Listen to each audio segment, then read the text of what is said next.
Hi, keypads are cool. They are a convenient way to input numbers and control your electronics. But keypads have a big problem. Like, look at the number of pins you need to read this thing. That's outrageous. My poor Arduino is asking for help. So I've designed this board here that I can plug directly to my custom keypad. We connect the wires and now my Arduino is able to read all the push buttons using only two pins, which are the SDA and SCL pin.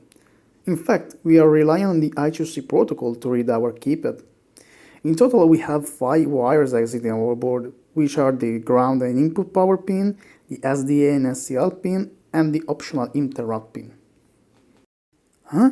What you're saying? 3x4 keypads are boring?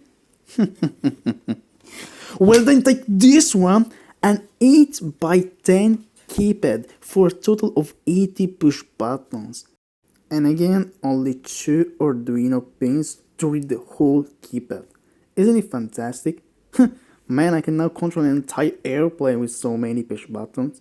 And since only 2 pins are required, I can easily use an 8-pin MCU like this 80Tiny402.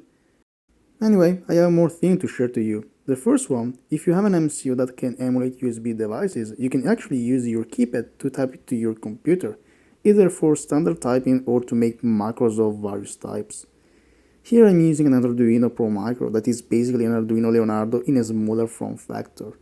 Just one thing, if you appreciate those kind of videos, make sure to leave a like and subscribe to the channel. Anyway, let's now talk a bit about the control board. First I want to show you the back of it, where we have all the labels of the various pins. The control board is designed so that I can insert it to the keypad independently of its layout. I thought the board would land perfectly on the keypad, whereas instead it's floating a little. The pins here do absolutely nothing, they are here just as spacers, because the space up there was so little that even M2 mounting holes were too big. Of course, nothing prevents me to directly solder the control board. In this way the keypad will also be less bulky. The control board works at 5V, 3.3V and also lower voltages down to 2V. And since the voltage was too low for the OLED display, I decided to just modify the duty cycle of a pin based on the key pressed. I didn't include a status LED on the PCB because I wanted to have a low current consumption, which is actually 700 microamp at 5V and 500 microamp at 3.3V. Now you may be curious about the mini IC that I've used in my PCB, and I'm going to tell you in a minute, but first I would like to thank PCBWay, who provided all the PCBs used in this video. PCBWay produces high quality PCBs and it's the perfect partner if you're into electronics, either if it is your first project or a really advanced one. And if your joints are like mine, or you don't want to waste time on soldering, well, they can also assemble PCBs for you.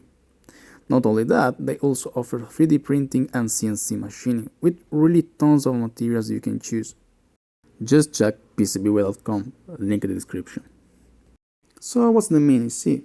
Well, it is the TCA8418, which is in fact a keypad scanner IC. But not only that, in theory you could use the remaining pins of your TCA as input or output.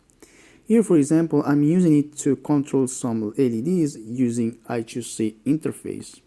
Now I said in theory because in my particular design we are working at 1.8V logic level, which is really low. So in practice we will always need external components.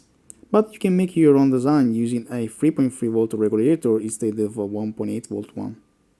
Another thing I want to point out is that the TCA8418 has only one fixed address, which means you cannot have 2 of them on the same I2C bus. But people have also built split keyboards with this IC, using 2 of them. How is this possible? Well, I said on the same I2C bus, so if you have 2 I2C buses, of course you can use 2. Speaking of I2C, to handle the communication between the TCA and the MCU, I used a voltage level translator with integrated pull-up resistor, so that I don't have to include them externally. As a final thing, I would like to have a closer look at the keypad, and really these are just push buttons arranged in a grid, as you would expect, but you may want to consider adding diodes to prevent key ghosting, which leads to wrong reading. Anyway, that's all for today. leave a like, subscribe, and see you next time. Bye.